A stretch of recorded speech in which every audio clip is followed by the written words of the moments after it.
Halo Sobat Pembelajar, selamat datang di podcast Edukasi Masa Kini. Kali ini kita akan membahas sesuatu yang sangat relevan, yaitu teknologi dalam pembelajaran, khususnya bagaimana perbedaannya di desa dan di kota. Benar sekali, teknologi berkembang secara pesat. Apakah semua siswa dan guru bisa mengaksesnya? Apakah ada tantangan tersendiri di desa dibandingkan kota? Mari kita bahas bersama narasumber hari ini. Langsung saja kita kenalkan tamu kita hari ini, Ibu PH, seorang guru di sekolah dasar di desa. Arya, siswa dari sekolah yang akan berbagi pengalaman. Aisyah, siswa dari sekolah di kota. Dan Ibu Kania, seorang perwakilan dari Dinas Pendidikan. Perkenalkan, nama saya Kayla Arini. Baik, kita mulai pertanyaan pertama.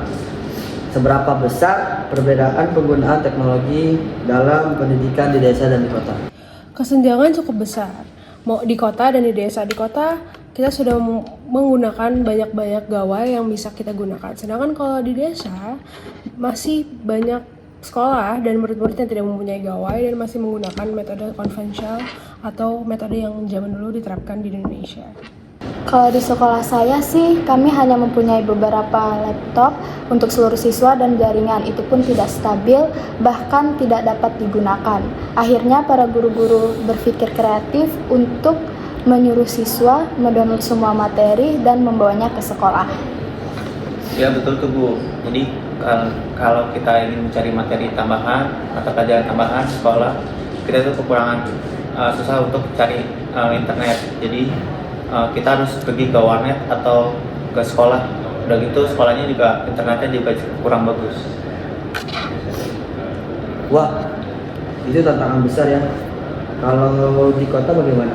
Apakah semuanya mudah? Di kota memang lebih mudah aksesnya. Kami bisa langsung cari materi lewat Google atau nonton video pembelajaran di YouTube dan sebagainya.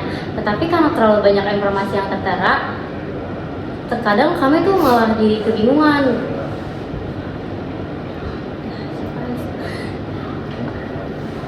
Jadi, meskipun teknologi lebih maju di kota, tetap ada tantangannya. Ya, betul sekali. Selain itu, karena terlalu banyaknya penggunaan gadget, kadang bisa bikin terdistraksi. Kadang saat belajar sama teman-teman pun, teman-teman malah main game atau nonton TikTok, nonton sosial media gitu. Itu menarik. Internet bukan hanya soal bisa diakses atau tidak, tetapi soal bisa nggak dimaksimalkan untuk pembelajaran di dunia kita yang sekarang ini. Kalau begitu, apa saja solusi yang bisa diterapkan agar teknologi bisa merata dan lebih efektif dalam pembelajaran? Pemerintah sebenarnya sudah melakukan beberapa upaya seperti memberikan laptop atau tablet kepada siswa di desa dan juga memperluas jaringan internet. Selain itu ada juga program TV edukasi untuk siswa yang kesulitan untuk menjangkau internet. Ya, bantuan perangkat memang ada, tetapi masalahnya banyak sekali terjadi pemeliharaan. Misalnya, komputer atau laptop kami di sekolah bermasalah, kami harus menunggu lebih lama lagi untuk perbaikannya karena teknisinya itu jauh dari desa kami. Selain perangkat, pembelajaran guru atau gimana pemerintah mengajarkan guru untuk menggunakan teknologi dan juga teknisi lokal juga sangat penting untuk metode yang sekarang kita lakukan, dan juga banyak aplikasi yang bisa kita gunakan untuk pembelajaran sehari-hari. Bisa beri contoh aplikasi offline yang bisa digunakan? Ada Khan Academy dan juga rumah belajar yang bisa di-download di gawai kalian, dan itu bisa digunakan secara offline atau tidak menggunakan paket internet. Ya contohnya seperti Khan Academy atau belajar di rumah. Terus karena itu berbasis offline, jadi harus mendownload aplikasi mendownload mata pelajarannya dulu baru bisa digunakan. Situ juga karena kalau kita juga sama seperti yang tadi kurang kalau ada aplikasi itu tuh sangat membantu kita banget buat belajar, cari materi tambahan lainnya.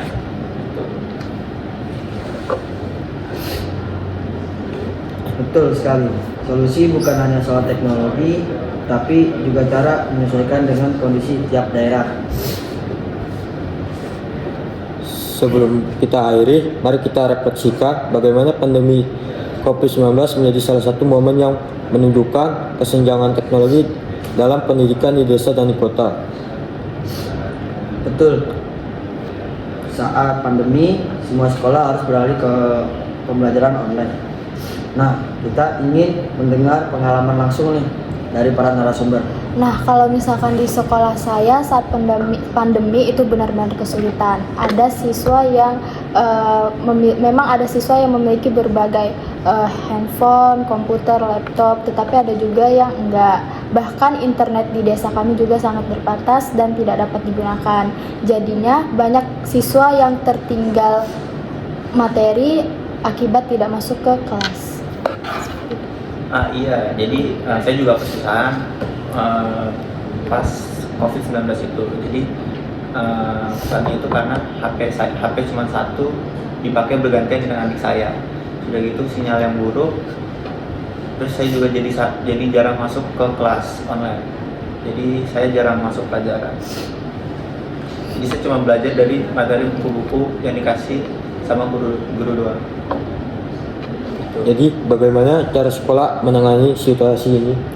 Nah, kami para guru-guru akhirnya menerapkan metode daring. Jadi guru-guru bergantian ke rumah siswa untuk memberi materi atau kita sebagai guru memberikan modul yang wajib diambil oleh orang tua murid.